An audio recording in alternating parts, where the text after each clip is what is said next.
Okay. Well, should we kick off with some introductions?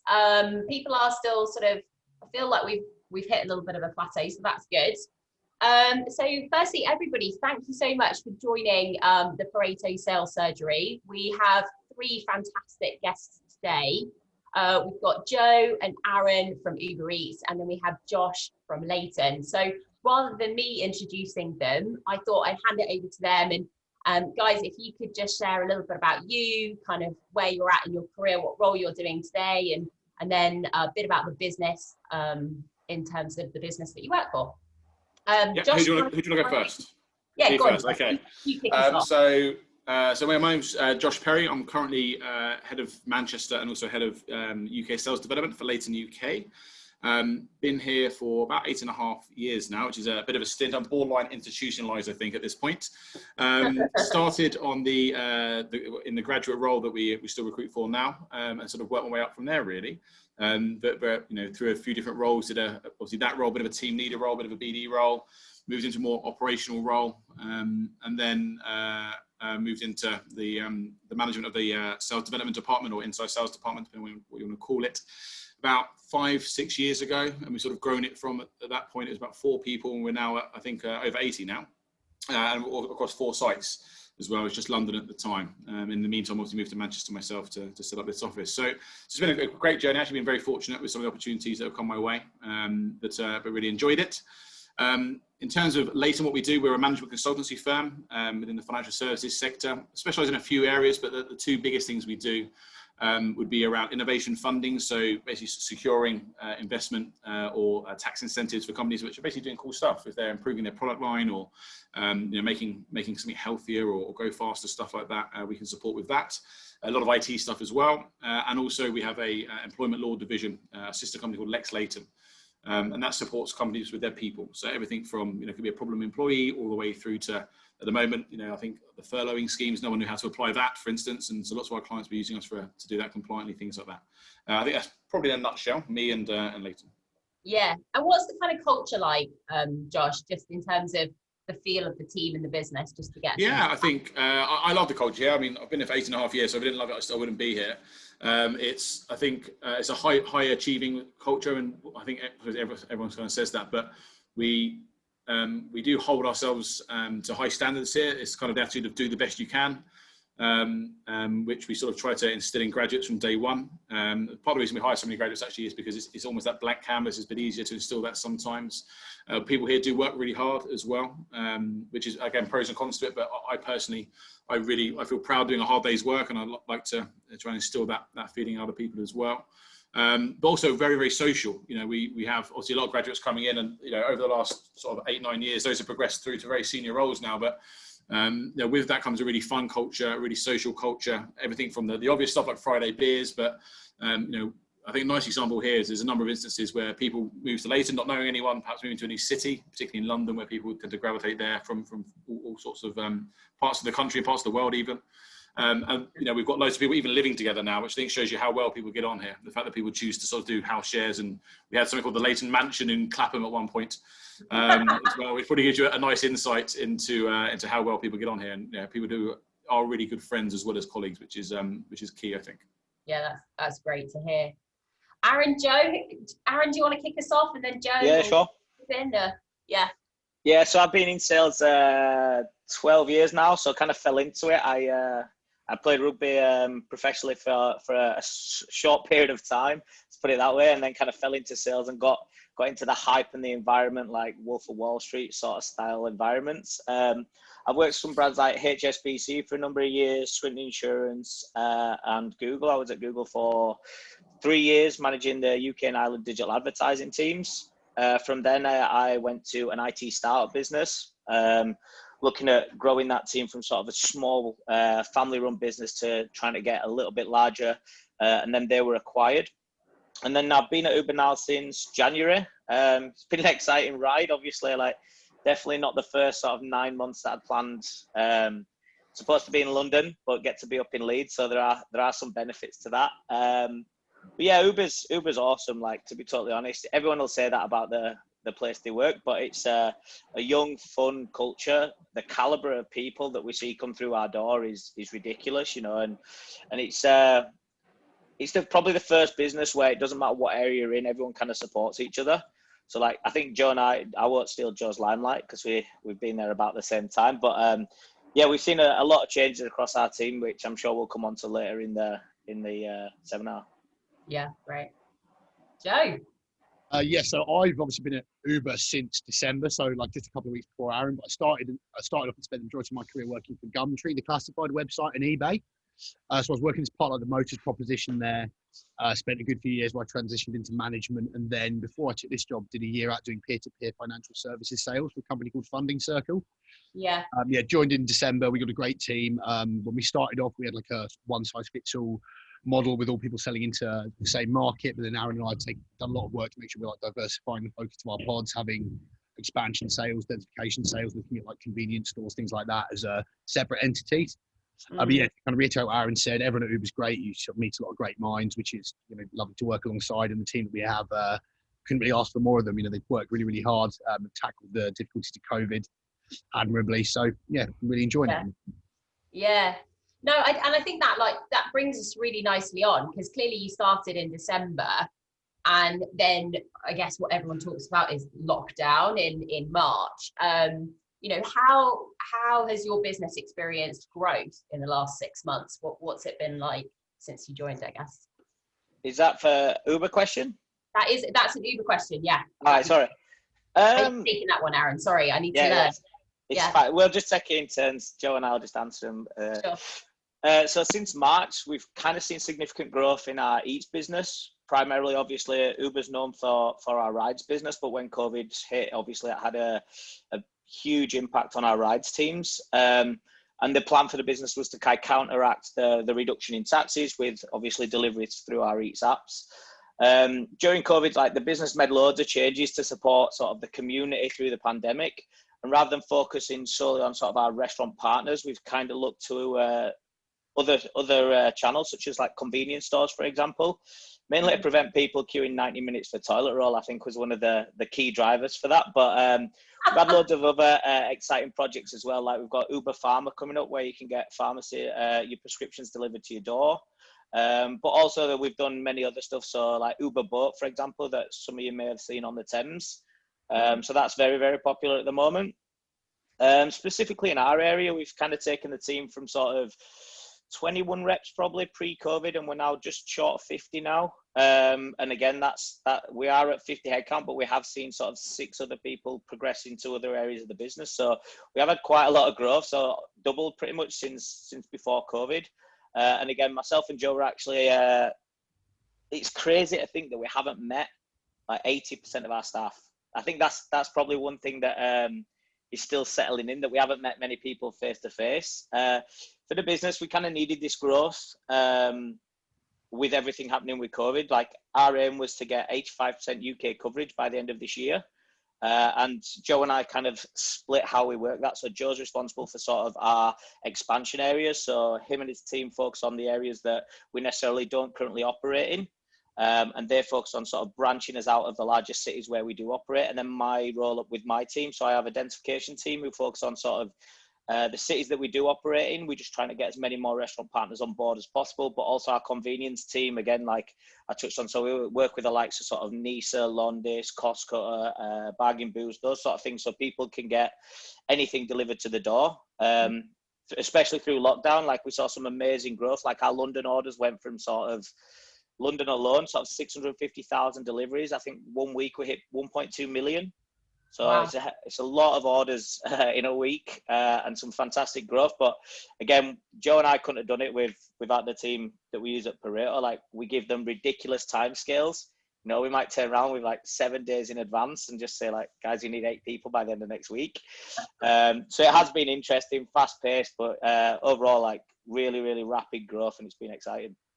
Yeah, I mean, that's so interesting to me because I live in New York, and here is very much the city of convenience. You can pretty much get anything delivered to your door if you want at any time of the day. But it was quite a shift from that London mentality. So it's really interesting to hear, I guess, that that pivot in your kind of proposition and what you're going after has increased the orders just by, I guess, expanding what you have been able to bring to people's doors. Josh, I get, like, what's your experience been like as a contrast to that?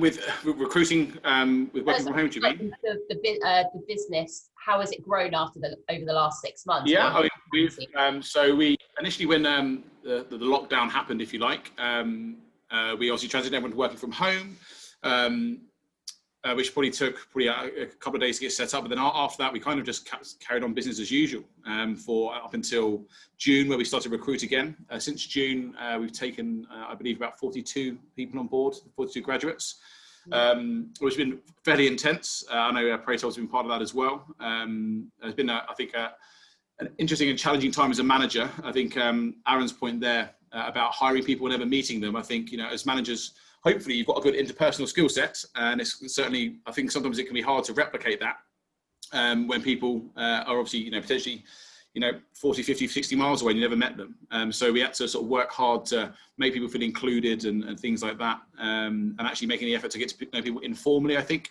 That was a huge shift as well, but I think we did that pretty well. In terms of business in general, we're fortunate. I think with financial services, it's one of the best sectors to be in at the moment because of all the things that you can kind of cut costs on, getting your finances right isn't really an area that companies kind of go, yeah, I'll trim the budget there as well. So there's an element of fortune for us there. And also the nature of our service where we identify and deliver direct ROI. It's, we deliver, perhaps a refund or deliver some capital investment. That's not something, as a sales organization or the sales department that, of all the things to be selling at the moment, I think saying that, we can deliver this cash for you at the moment and then charging a fee, a percentage based on that is a pretty attractive proposition at the moment as well. So for us, there was more of a challenge around personnel and getting hold of people as well. I think that was the hardest thing because everyone else was furloughing and obviously wasn't in the office. Simply getting hold of people was the biggest challenge. But since then, I mean, to be honest, we've done better than we ever have. I think, sales are up about 10, 15%. We're obviously growing as an organisation, and our clients are valuing our service more than ever because of the nature of it, with that literal cash coming in versus an indirect ROI that obviously most products have. So yeah, it's gone very well. Yeah, I think we've seen that a little bit with the apprenticeship side of the Pareto business because the government is obviously funding so much, and companies have these like pots of cash that they can use ultimately to put absolutely investing in this sort of talent. I mean, now's not a time where you can afford to have revenue or cash sitting around not being utilised properly. You need to make sure that every penny counts at times like this. Yeah, and I think that's really the kind of crux of why we wanted to almost get the two companies on this podcast, is because you both have experienced growth during this period, and I think there's a lot. I mean, a lot of the customers that I'm speaking to are perhaps a little worried about, do they press go, do they not when it comes to hiring.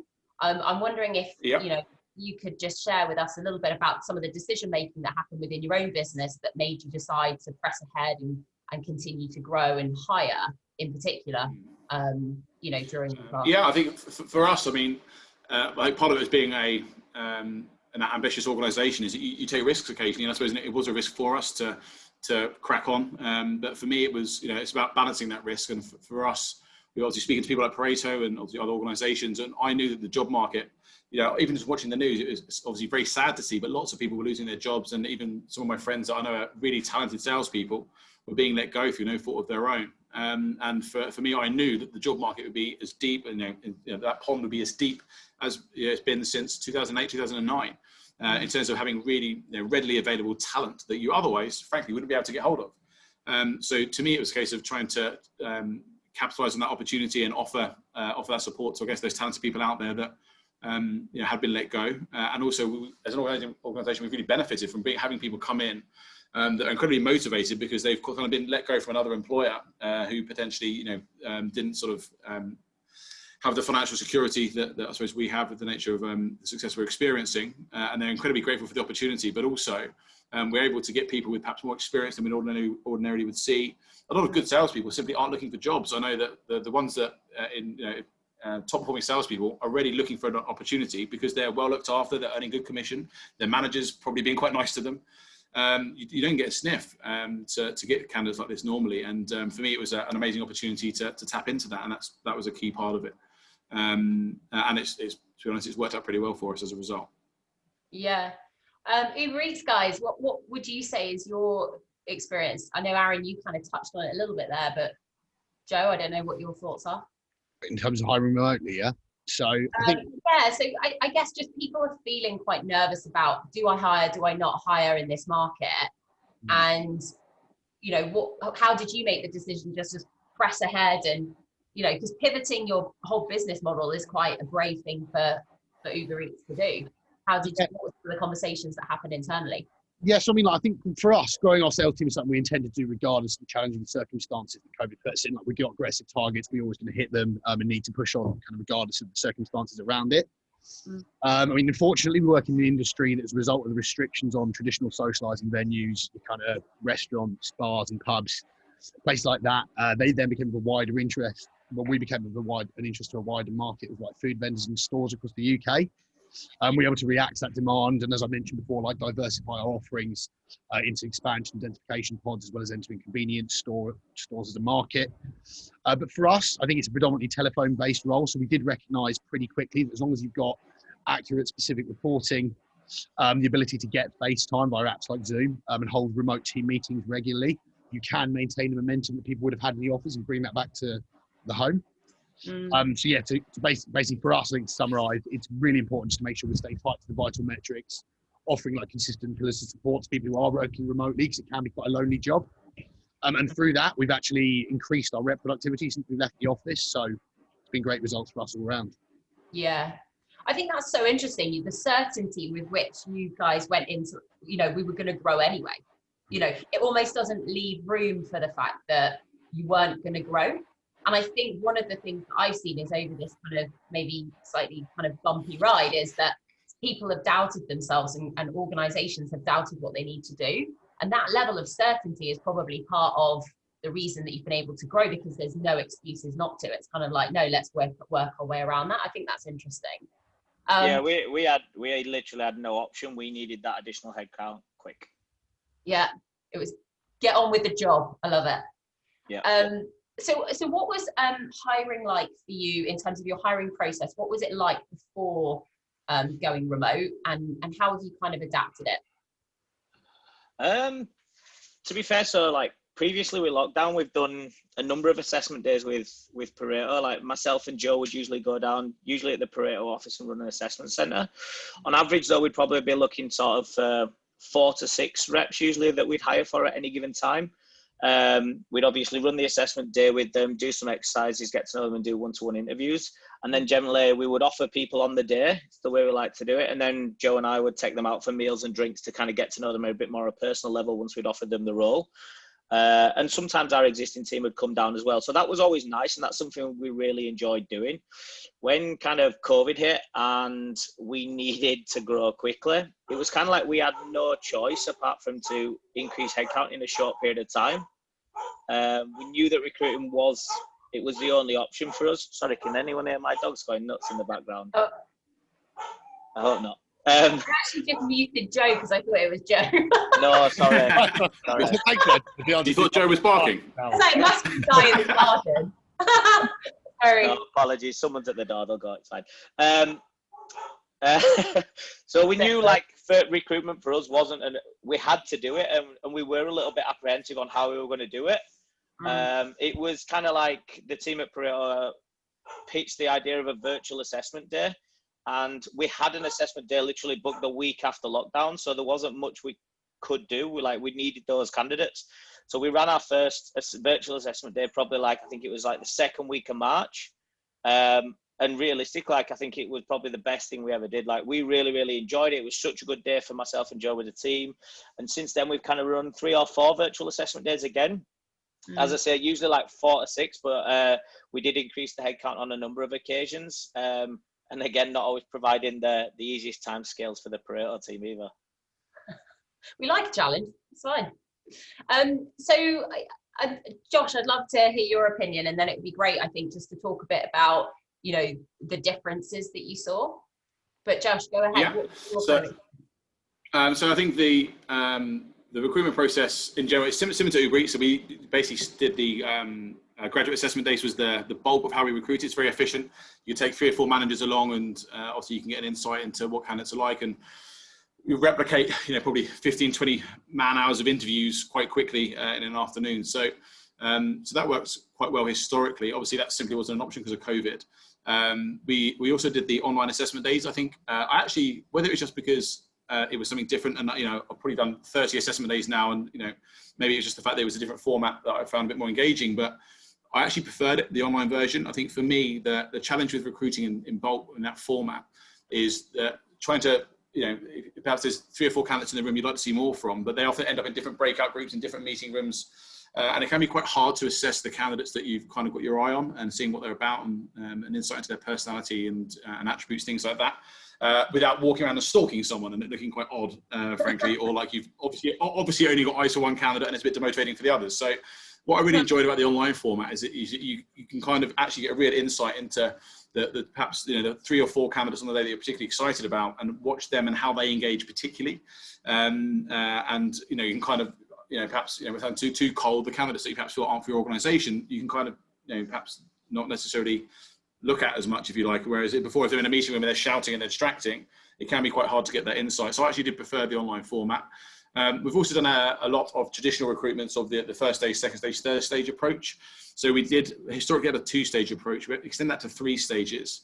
That was largely for the candidate's benefit, I think, because I was really concerned that particularly hiring a graduate, a huge part of it for me, and actually one of the most important parts of their experience, is the 15-minute wait when they're sitting in the reception, looking at the sales floor, looking at how people do the job, watching people on the phone or in meetings, and getting a real feel for the organisation, and actually watching people do the job that they're about to do or applying to do.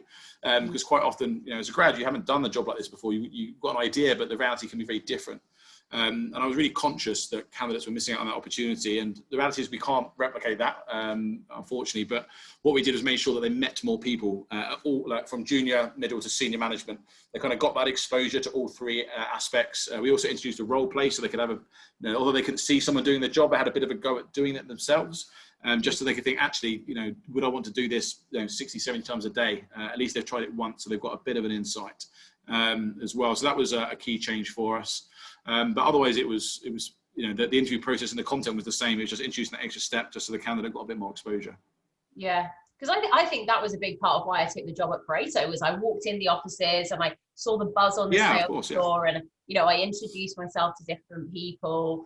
Yeah, I think it is it gives people the kind of, if you're visually a learner visually, then that doesn't make sense, but you know what I mean. If you like to I think it gives the candidate that chance to have a bit of a gut feel as well. Like sometimes when you walk into an employment an office, you get a bit of a feeling. It's like buying a house or something, isn't it? It kind of feels right sometimes. And I think I was certainly conscious that people were missing out on that opportunity. Yeah.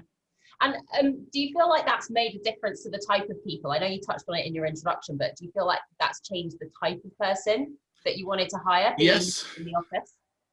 Okay. Yeah, I think it certainly wasn't a strategic decision that we sort of had at a managerial level. We were like, right, let's mix it up and change the profile we're recruiting for. But naturally, I mean, we had, in terms of the candidates we were seeing, we had unfortunately, a lot of the candidates that were placed in the sales roles last summer were let go, because a lot of organisations, tend to, if you're going to cut a sales team, it tends to be the lowest billing element, which does tend to be the most junior, which obviously tend to be, more likely to be the graduates from last summer. So we had a lot of graduates that were perhaps placed in roles, 9 months ago, in a similar sort of position to us, that were available. And what I saw was actually more the management level, sort of the middle management level here, really responded well to those candidates, because a lot of the attrition we get, or people not working out, it's not necessarily because they don't enjoy working at Leyton, it's that they don't enjoy working in sales. It's their first ever go at it.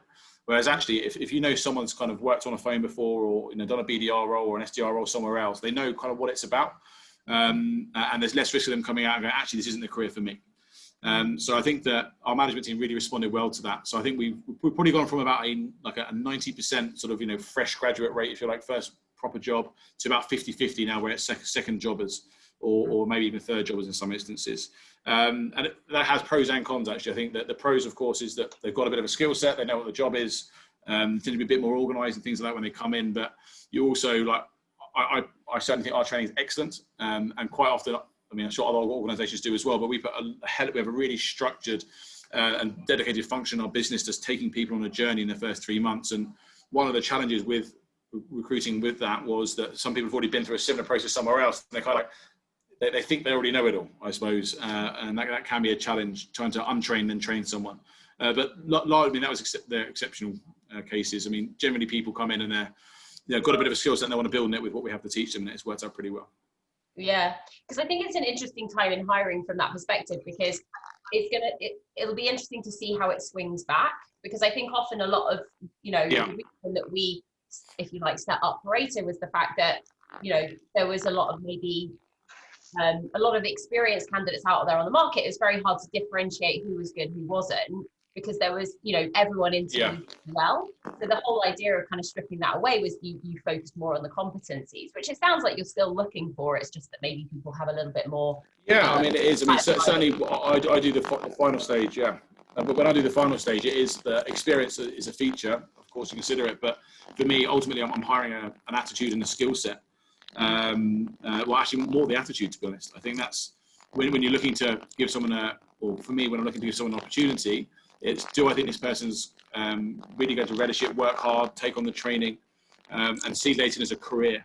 Or is this perhaps someone that's, I think sometimes with the sort of the journeyman salesperson, come in, do 2 years, get $5,000 somewhere else and they're gone. Whereas with the graduates, you tend to get a bit more, people tend to buy in into your firm, I think, when you give them that first job, train them. And quite often you get people to stick around for, there's certain people at Leyton that have been here. Well, I've been here 8.5 years, starting on the graduate scheme, and there's people that we hired, 6-7 summers ago that are now in sort of, senior sales manager roles in places, but they have almost like an emotional attachment to a company that gives you that first break, I think. Yeah, I don't know if that's your mic, Josh, but there's some like jumpy feedback or something. Yeah, so I'll go to the Uber Eats guys just to sort of see their perspective, and I don't know if we need to do something there. We'll try again. Yeah, I'll have a fiddle. So, sorry, Aaron, Joe, who fancies sort of adding to that? So in terms of like talking about the profile of the hiring people, the hiring profiles we look out for, I think like typically as most hiring managers be aware that like you tend to go for like the extrovert characters to begin with. Like one thing we've noticed over time is that there's a number of other kind of competencies you need to look for. So like resilience being one of the main ones, obviously, especially now you're working from home. People can get dragged down quicker than I think that when they had like the camaraderie around them in the office. Yeah. As well as their ability to function as part of a team during stressful occasions. I mean, that hasn't changed before lockdown. But also like humility has been key. So, as we're all aware, your first foray into like any sales environment can be quite a humbling experience, as well as, people's ability to bounce back from that hardship, taking valuable lessons from their experience is pivotal to them developing like longer term. Mm-hmm. I mean, I think like what we're looking for now is that we are getting people coming through from like a graduate background. You're looking for somebody who kind of is really up to speed with the demands of the role. They're quite realistic about how many no's they're going to get before they get a yes, how often there's going to be rejection, kind of the general trials and tribulations of any sales role. So yeah, I think like Pareto has been great for us in that respect in terms of like really honing in on the type of profile we're looking for, making sure when they are coming to the assessment days, we've got a number of like the similar right kind of characters for us to then cherry pick from. Yeah, I think that's always helpful. Interviewing one candidate as a standalone is more challenging than seeing people, like a multitude of people, because you start to see more of those kind of interactive qualities, and it just offers you a bit more comparison. We always think it's easiest to make a hire if you see sort of 3, maybe 4 people for a role back to back, because you get that, you're not just, you can be affected, I think, as an interviewer by your kind of what's on your mind that day to the next day, etc. Would you say that that's right? Yeah, I'd say so. Yeah, I think I'm good in that shelf, really. Yeah, there's actually a question here from Glenn Willis just about assessment days, and I think in response to maybe something that Josh said, which was, do you think it's right to have just one set of eyes on a candidate on an assessment day, or is there the value because you have multiple people looking out for talent, and maybe it means you miss those moments where maybe more introverted candidates shine. We often see, for example, in an assessment day, you get the extroverts doing really well at the start of the assessment day, and then come out the gates, if you like, for their presentation. I don't know if. Yeah, no, I think it's a fair point. I think we would normally take, for an assessment day of roughly 20 people, historically we would take a team of 5 along, 4 or 5, just to give that coverage.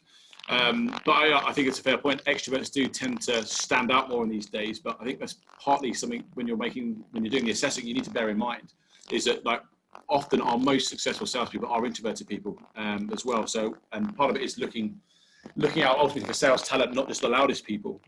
For me, actually, I think quite often if I see someone being a bit shouty or grabbing the pen and doing all the writing, all these kind of things on these days, quite often that puts me off a candidate because I think, are you going to be so perhaps aloof with feedback and training and this kind of borderline arrogance sometimes you get with that level of extroversion that do actually see that person being successful long term or just being noisy on the phone for a bit. So yeah, I think certainly more than one pair of eyes, and I think you just need to know what you're looking for. And actually, sometimes people, it's not how much they speak and what the volume is what do they contribute. If someone's so introverted they don't contribute to the day, then of course they're not going to stand out. They still need to offer something. But just because someone's quieter doesn't mean that they're not going to stand out in my eyes. Yeah, I think it's that element of wanting recognition. When people shout the loudest, they really want to be noticed. It's almost like screaming for attention. And actually, as a manager, that's actually quite off-putting because you don't want someone who's going to constantly need you to sit and maybe use their initiative. I think you want someone that kind of I think a lot of salespeople want to be told good job when they've done a good job. I think that's fair, but it's when someone is so almost addicted to attention that you think, well, actually that person, they're going to take so much management time. Do I want to hire one of those when I can have about 3 or 4 people that perhaps a bit more on the introverted side that are actually going to get their head down, apply themselves and do the job, and perhaps do it in a slightly quieter manner. But if they're doing the job, it doesn't really matter to me. Definitely. So Aaron, what do you think you'll keep from the process? What do you think you'll stick with from the kind of remote interview process, and what do you think you'll go back to be totally honest, I don't think we'll keep hardly any of it. Like, our structure hasn't changed. The assessment days, we still did the same as we have done remotely.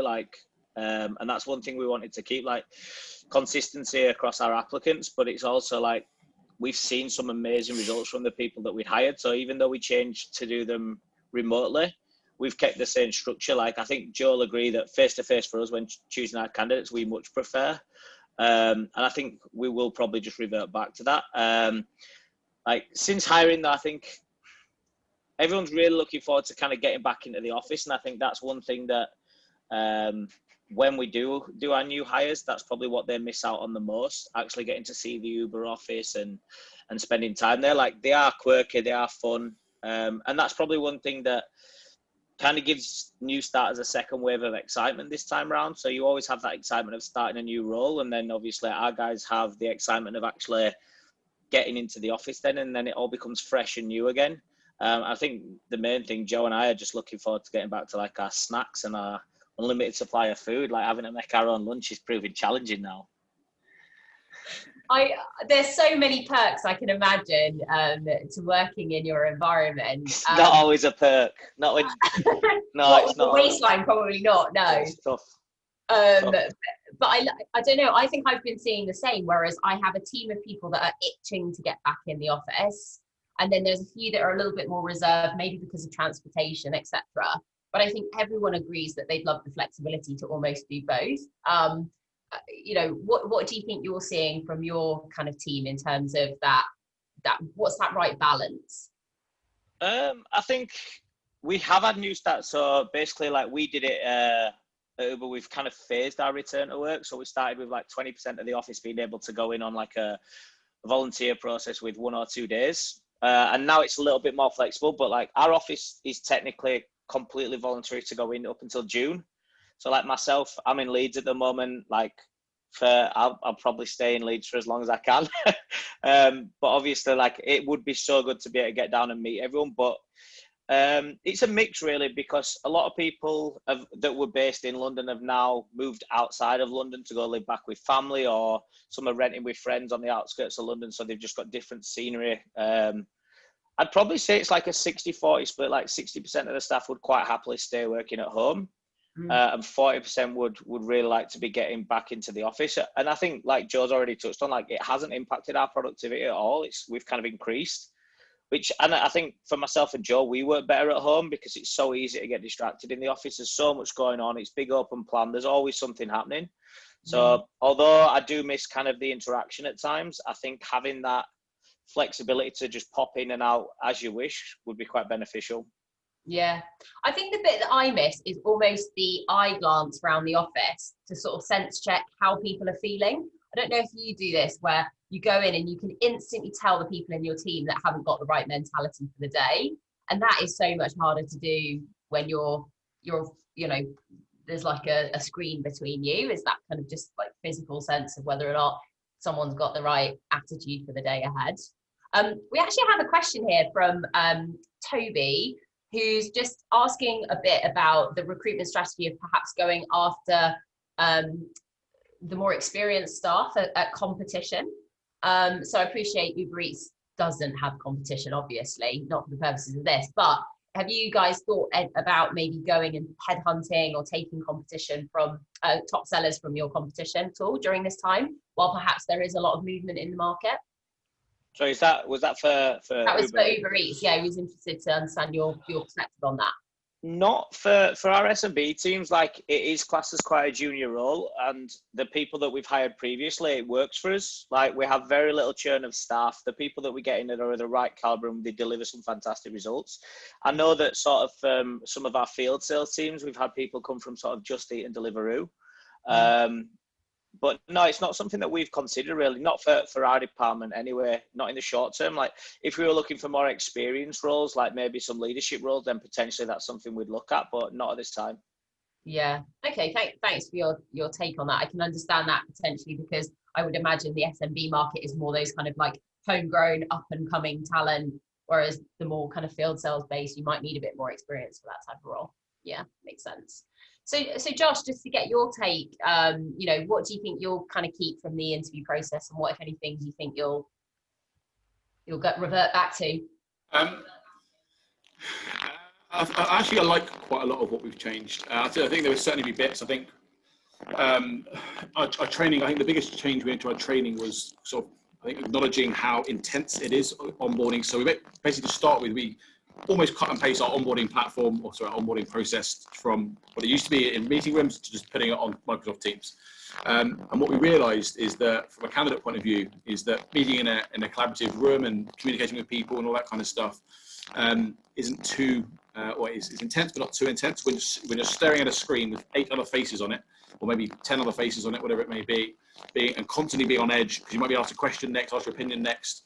The candidates found it, or the team members found it very draining. So we've flipped the training to have more tasks where people then go away into much smaller groups and work on them together and come back and then sort of present their findings, or sometimes even go away on their own and say, right, here's 4 call recordings from last week from a couple of top performers, a couple of new people to the business, ask them to dissect those calls and come back with 3 things they liked about it, 3 things they do differently, and then presenting that. And perhaps you might give someone 4 calls and an hour and a half or 2 hours to go away and do that, so that it's not I suppose a bit of time away from the screen. Well, they're still probably using their laptop, but not kind of that, I suppose, intense screen time, if you like, or participating in a collaborative training session.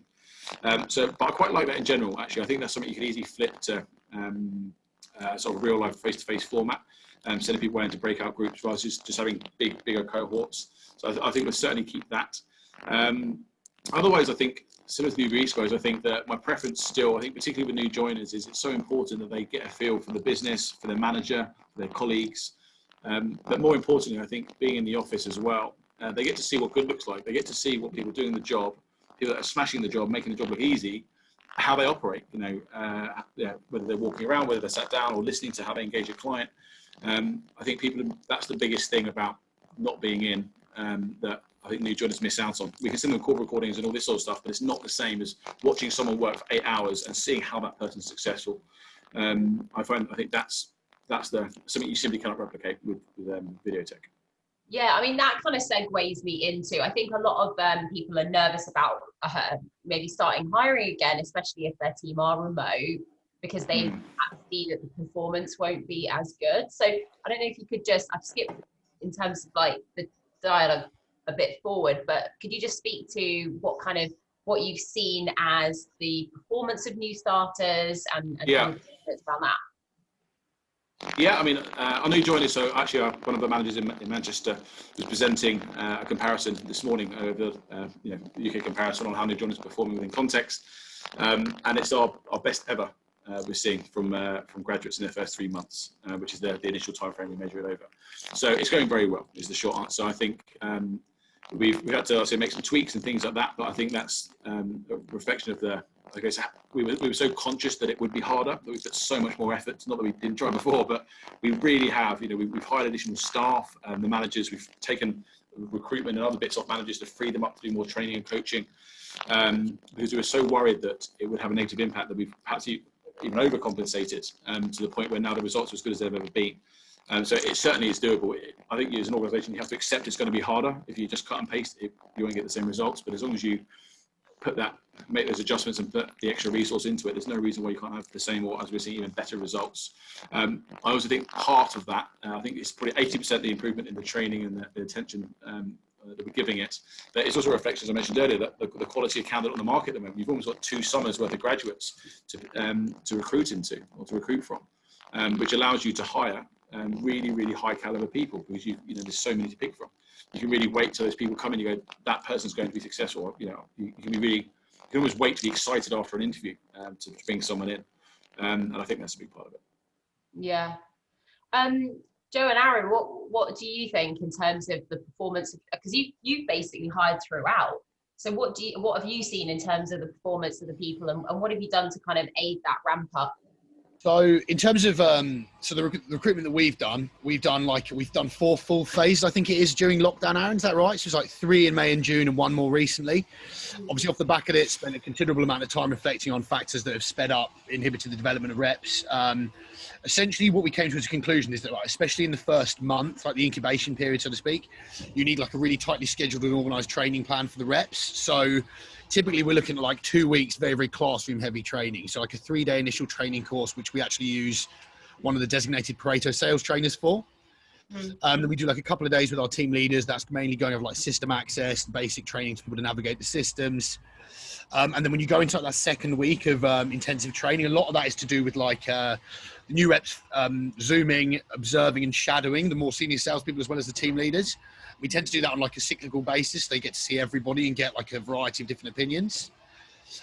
We'll also start off doing like pitch practices in bigger groups, and then start moving that down until eventually it's in quite intensive groups of 2 with 1 supervisor. Again, with any new starters, make sure that when we do get them on the phones at the end of that second week, we're paying attention to the metrics, holding regular check-in sessions and review sessions. We'll do like review points at the end of every month, make sure we're setting short-term obtainable goals for everyone, because essentially I think, from my perspective at least, that's the only way to really develop graduates quite quickly. And then what we do is we'll just increase the difficulty of the tasks over the first 3 months at different points, until by the end of 3 months they're fully ramped up. Yeah, because I guess one of the things that is harder with people kind of maybe being in or out of the office at the moment is you're not necessarily seeing the generational support that you get sometimes in the office. What's your observation of that? You talk there about buddying people up. Like how have you actually been doing that? So we get them zooming each other and then shadowing the other person, so they can observe their screen, watch how they work, listening to calls. To put it into context, I think the team that we now have, Aaron and I have, there's 2 people who've been there longer than 6 months. Right. The rest have been promoted through, left for other reasons. We've expanded the team exponentially. And like I said, the classroom training is very key at the beginning to make sure they've got the basics ready to go. And then a lot of it is, with any sales role, there is that like organic learning element to it as well, where they just get better over time. But you do have to get them onto calls with their colleagues, get them speaking to each other like they would as if they were sat next to each other's desks. I know when I speak about myself personally, like the person I sat next to in my first sales job was very influential in like how I developed my own sales ability, because it's better than hassling a manager. But I don't think we found it to be too much of a hindrance. Like, it does require a lot more organisation, and you do have to get your reps who've been there a bit longer, encourage them, and then sometimes force them into wading in if they're a little bit reluctant to extend a hand of friendship. And then, yeah, we've seen good results off the back of it. Yeah, just to add to that, like myself and Joe are quite hands off with our staff. Like, we pretty much look for caliber that are self-sufficient, and we've built a culture where kind of everyone supports each other. Like, our team's very, very young. I think the average age is probably like 24, 25.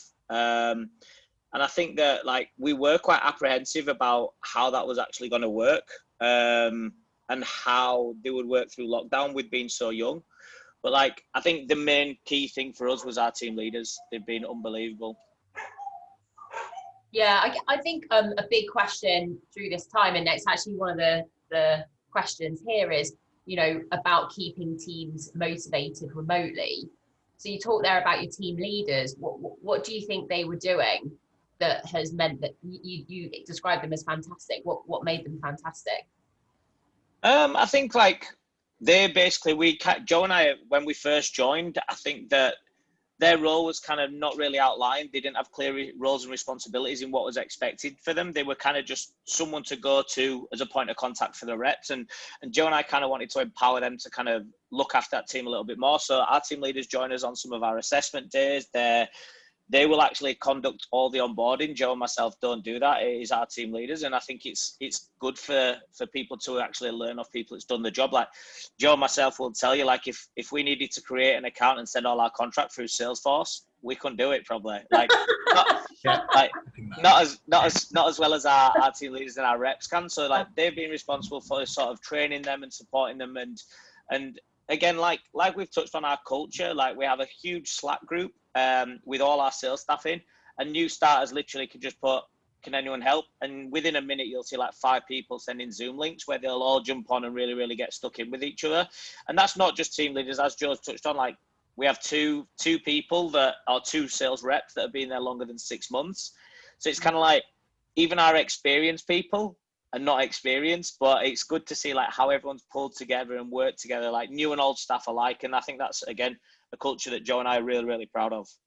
Yeah, no, that does sound very collaborative and I guess engaged sound from the sounds of it. But I guess that does also happen, doesn't it, with people that have started more recently, and you've kind of got this momentum that's built from kind of almost people knowing what it's like for it to be their first day, you know, only a short while ago. I think Josh, you referenced something like that on our call earlier this week. What's your experience compared to? I think the peer-to-peer element that I think Aaron and Joe are talking about there is massive. I think when you're doing the amount of recruitment that I think both of us are doing, you know, there isn't enough managers to constantly support and answer the questions required. So you do need to have that really collaborative, open, friendly culture, I suppose. One of the key structures we've put into place actually is perhaps not there, is a buddy system we have as well. So standard, we do different buddy. For your first month, you have a different buddy each week. But we've introduced, we just call it teletennis, where a new joiner we paired up with normally someone that's been promoted from a phone-based role into now a video-based role, it used to be face-to-face based role. And we have 4 slots a week where they'll basically watch these guys or girls work for an hour. And basically these are the people that have done their job and obviously now they're at a very, very high level. And they can then shadow them, and they basically do 1 call each, so that, you know, the person with more experience will make a call, show them what good looks like. Someone will then perhaps try to incorporate some of those techniques in the next one, get some feedback. And the way we engage the BDs, particularly in that as well, we say, when you have those sessions with these junior guys, any appointments they generate or any leads they generate will go to you. So there's a real short-term win for for the more senior person as well, to make sure they really give their all to help this person improve and deliver as quickly as possible, have a really meaningful hour. I think that's just, we can do a few things like that, but that's a good example of something that's worked very well for us. Yeah, no, thanks for that. So guys, if you're listening here put any of your questions in the chat. I think we have about 10 minutes left. I have got a couple of here just to kick us off. I think one for you actually, Josh, which is from an ex-Leytonite actually. Asking about, on your toes. Just asking a bit about, clearly there's a lot of value put on building relationships and trusts at Leyton. So what have you done to kind of to replace, if you like, post-work beers or lunches or incentives? Can you just I think a number of things. Like everyone, I think we basically did about 1,000 quizzes. I think was the first thing that everyone kind of went back on. So we use an app called Kahoot, which I think quite a lot of people use, where you can design your own quizzes. So we use it as a training tool, but also get people to fill in forms, not fill in forms, have chats with their managers, and say, a couple of embarrassing facts about themselves, and have quizzes like that where, so one that I did, it was who won, or who was this baby shot or something like that, or who won this competition, who won some equestrian competition in 1998 in Sussex or whatever it may be. But you get these funny little insights into your new colleagues. That was quite a good one. I think just creating having regular team meetings, which aren't always that serious as well. I think sometimes it's really important you set the day up right and have these structures in place. But for us, perhaps having a Friday meeting or a Thursday meeting where it's just whether it's a quiz or actually just sometimes just laughing about some of the tough gatekeepers you've spoken to that week, or some of the less than polite things you've heard on the phone or the difficult objections you've come across, whatever it may be, and giving people a platform to communicate where it's just not always always business, I suppose, because I think quite often in times like this, it's quite easy to ring someone, ask for some numbers, then hang up because that's all you wanted. Whereas actually, if you're in an office, you go over and ask about the weekend and things. So I think it's making the effort to have those soft touch points and putting that infrastructure in place so people can go and just have a bit of a natter and sometimes make sure you're not there so they can kind of slack you off a bit as well. I think that's always quite important. Yeah, and a customer of mine was always replacing that. Like she had coffee mornings in the morning from like 8:30 till 8:45. So while everybody's like having their coffee, they're all on a Zoom. So having a bit of to manufacture some of that more. Yeah, I think that's exactly it, isn't it? It's just like having these softer meetings as well, where people can kind of just have a bit of a natter and maintain those positive personal relationships with people versus just it being numbers. Yeah, thank you. And then Aaron, we've actually got a question for you here, which was I guess relating to going back to face-to-face interviews once you get back I guess into the office full time. The question is, what is the remote recruitment not giving you that you feel like the face-to-face did? I think like everyone sat on this Zoom, it's much more comfortable doing it from your living room rather than if Joe, myself and Josh were sat in front of you all in a meeting room. It'd be very, very different. Like I think we'd all be a lot more flustered. So I think that like although remote has become a necessity for us, I'd rather go back to face-to-face because I'm keen to see how people's body language are, how they react to questions, how they compose themselves, because although at the moment our team is fully telesales at the moment, pre-COVID we actually split, so they were doing 2 weeks in the office, 2 weeks out on the field, and we plan to continue that. So like doing things remotely, everyone's a lot more comfortable, they're a lot more relaxed, whereas face-to-face, it's nice to see how people are when they're challenged, how they hold themselves. It's just a different perspective, I guess, and it's testing people's comfort zones as well. Like, as I said, like for me, I'm much more comfortable sat in my living room doing this Zoom rather than in a meeting room with everyone. So, I think we've actually seen that in our own virtual assessment days. Is there are some elements that are fantastic, like you don't have to travel as far, so often you can attract candidates that perhaps their schedules maybe don't work for to come down all the way from Scotland to London or whatever it is if they want that opportunity. And that maybe also gives that element of you can go after talent that you might not ordinarily go after. But you're right, I think in the group exercises, for example, you get people turn taking, which you don't get in person at an assessment day, which can be beneficial, but it depends on the dynamic of the group. So we've definitely found that being really interesting. And I think, Josh, you were talking about the fact that you have started doing an actual role play. Well, over the years, we've had lots of different group exercises at the assessment day. And the one that's working well at the moment is actually kind of a cold calling scenario-based exercise where we actually get people to kind of pick out the profiles of people they want to go to. So yeah, I think we would agree that we've seen a bit of a shift in terms of the behaviors that you see at some of these assessment days, and that's been interesting to kind of to kind of see how that's unfolded, and we'll keep working on that. But we're already back running some assessment days, socially distanced, albeit in the office, so it doesn't sound like it'll be that far off for the UK. US being a little bit further behind. Good luck with that. Yeah, thank you. Well, guys, I just want to say I appreciate we're coming up to the 2 o'clock mark, so I just want to say a big thank you to all of you for joining the webinar today. And guys, if you have any further questions, I'll stick around to answer any of those, and make sure if you want recordings, etc., they're sent to you. But Joe, Aaron, Josh, any sort of final sentiments?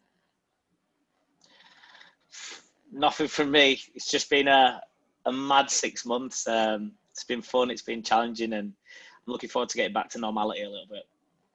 Definitely. Well, congratulations on your growth, both organisations. That's fantastic. And long may that continue. Thanks for joining today. Lovely. Thank you very much. Thank you. Cheers, guys. All the best. Bye.